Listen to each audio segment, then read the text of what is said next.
And welcome back to EDH Deck Building. I am your host, Demo, and these are 3 magic rules that just don't make sense to me at all. Now, of course, we all have rules, interactions in the game that we don't particularly like, that we'd like to change. I'm not talking about that. I don't want to change any rules here. I'm just talking about 3 rules specifically that I don't like flavor-wise, right? They don't make sense flavor-wise. I really like the flavor of the game. That's one thing that I sort of been getting away from. There was just so much more flavor in the game back in the day. For example, if you look at keyword abilities, they tend to just tack keyword abilities on just anything now. They just put them on any creature, even if it doesn't really make sense if that creature has reach or vigilance or whatever. They're more concerned, I think, about the game mechanics than they are about the flavor of it. But I digress. Let's get to the actual rules that I'm talking about, and we'll start with the legend rule. And there's one in particular. I'll go into a little bit of a history lesson here because, you know, that's just what I tend to do on my channel a lot, because a lot of newer players don't know how it used to work. The legend rule, when it originally came out, was you could only have 1 legendary creature in play at a time. Nobody else could, right? Not 1 creature on your board in the entire game. If there was 4 players, say you're playing a commander game, even though there was no commander back then. If you had 4 players, 1 guy has an Arcanist the Omnipotent, nobody else is allowed to have one. And when you played a new one, the person who already had one, that one would get destroyed. And the reason why, again, I know that sounds awful, but flavor-wise, it made a lot of sense because there only is 1 Arcanist the Omnipotent in the universe, right? There's only 1 in existence. And the whole idea of the game is you are summoning creatures to do battle for you, right? You're summoning them to do your bidding. So if my opponent had an Arcanist the Omnipotent on their battlefield and I cast Arcanist the Omnipotent, essentially what's happening is, you know, maybe a portal is opening up, Arcanist is stepping into it and then appearing on my side of the battlefield. That's sort of the flavor of it because there only is 1. We can't both have 1, right? So when I played my Arcanist the Omnipotent, the other one would get destroyed. Now, I totally get why they changed that rule. I'm not going to argue that. It does make it kind of unfun, especially in Commander. It would be tough if you had 2 people who were playing the same Commander, obviously. I totally understand why they did it. Again, I think it's a little bit of a flavor fail, but what I think is really a flavor fail, and the rule that I'm actually talking about here, is cloning legendary creatures. So if I clone my opponent's legendary creatures, say they got an Elish Norn, I want to clone that Elish Norn, so I clone it, now I have one, no problem. But if I have an Elish Norn and I want to cast my clone and copy my own Elish Norn to get another one of them dies because you can only have 1 legendary creature on your board at a time with that name. But flavor-wise, that makes no sense, right? What does a clone do? A clone copies another creature, right? So why can't I have 2 Elish Norns on the field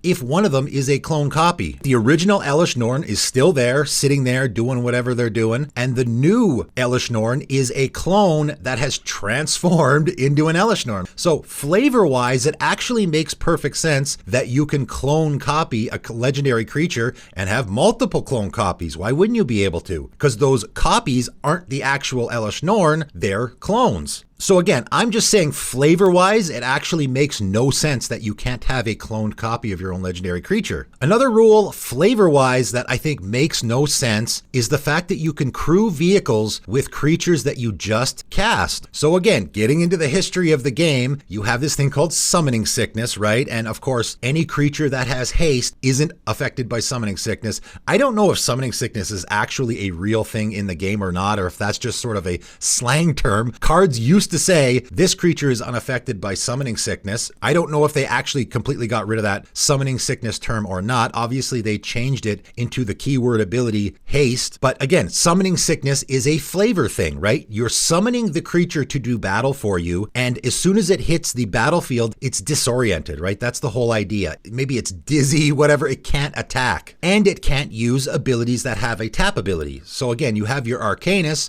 you cast it, you can't use that tap ability right away. This is why tapping and attacking are sort of coincide. A tap ability and a creature attacking have always coincided for this reason, because it is sort of an action that your creature is taking. And I will get more into that with my third rule I don't really like. But again, the whole idea of summoning sickness is your creature sort of disoriented. It can't attack right away, but it can crew a vehicle. Again, if you think about the flavor of it, your creature is unable to attack, but yet it can hop in a vehicle and drive that vehicle. That doesn't make any sense, right? If you were disoriented, if you were dizzy and you couldn't really walk straight, but yet you're going to hop in your car and go for a drive, right? That doesn't make a lot of sense. In the mechanics of the game, I get it. And I imagine when they first came out with the crew mechanic, there was a lot of discussion about this, about whether or not you could use a creature with summoning sickness to crew it. I just imagine they decided to simplify matters and not sort of bring that into the equation. But again, flavor-wise, doesn't really make a whole lot of sense, right? That a creature that you just cast, you can't even attack with it, but yet you can crew a vehicle with it. Doesn't really make a lot of sense to me. The third rule that I am not a big fan of, and this is one that they changed a few years back, is the blocking creature that is tapped still deals the damage. And again, this sort of, for me, goes into the flavor of the game. When you tap something in the game, you are using it. It is in use, whether that be a land that you're tapping for mana, a creature that is tapping to attack, right? This is why a tapped creature can't block, because it is in use doing something else. It's also the reason why artifacts with static abilities used to say if it's untapped, right? A lot of those old artifacts, if you tap them down, would shut off. So if you look at a card like Winter Orb, and the original Winter Orb doesn't say that, right? It doesn't say when it's tapped, it's shut off. The newer errated version says as long as Winter Orb is untapped, players can't untap more than one land during their untap steps. So why does the new version say that and the old version doesn't? Well, that's because that's the rules of the game. That's how it worked. Back in the early days of Magic, if you tapped an artifact, it was shut off. So that's how the game was already played. The whole idea was if something was tapped, it was in use, so you couldn't use it, right? If a creature like your Arcanus has that tap ability, you tap it to draw 3 cards, and now it's unable to attack, right? Your creature is doing something else. And that applied to blocking creatures as well. If you had a blocking creature, like again, my Arcanus is going to block my opponent's creature, which is a 4/3, let's say, so they're going to trade, right? It used to be that if I blocked with Arcanus and then I wanted to draw the 3 cards, I could, after I declare blockers, tap my Arcanus to draw 3 cards, but my Arcanus is not going to do damage to that attacking creature because he's occupied. He doesn't have the ability to deal damage to that creature because he's too busy,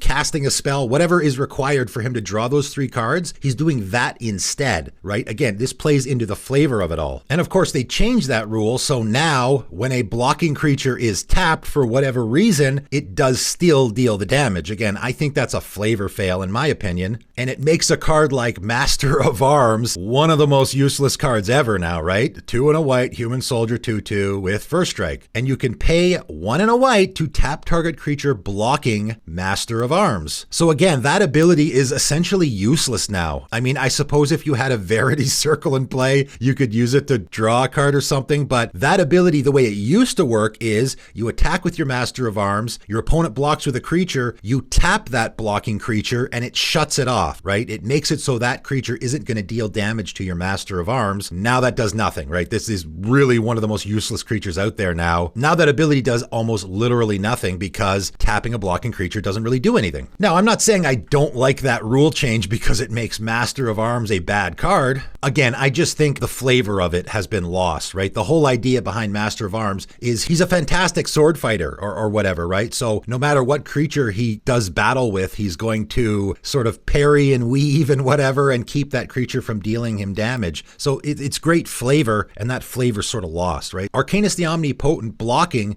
again, in the flavor of the game, you're going, okay, I don't want to take that damage, so I'm going to throw Arcanus the Omnipotent in the way, but I also need him to draw me 3 cards. So he's literally sitting there like casting a spell to draw those cards while he's getting pummeled on by that creature. Poor Arcanus, but the flavor there I think is a win. That's the reason why I like the way they used to do it. Again, a lot of these rule changes they changed because in the mechanics of the game, it works a lot better. For me, these 3 rules are just flavor fails. That's it. I really like the flavor of the game, and when they get more away from that, I don't love it. So that's really all I'm talking about here. I'm not saying they should necessarily change any of these rules. It probably would complicate things a lot. These are just 3 rules that I just don't think make sense flavor-wise in the game. But what do you guys think? Are there any flavor fail rules out there? Let me know in the comments below, but that is it for today, and thanks for tuning in.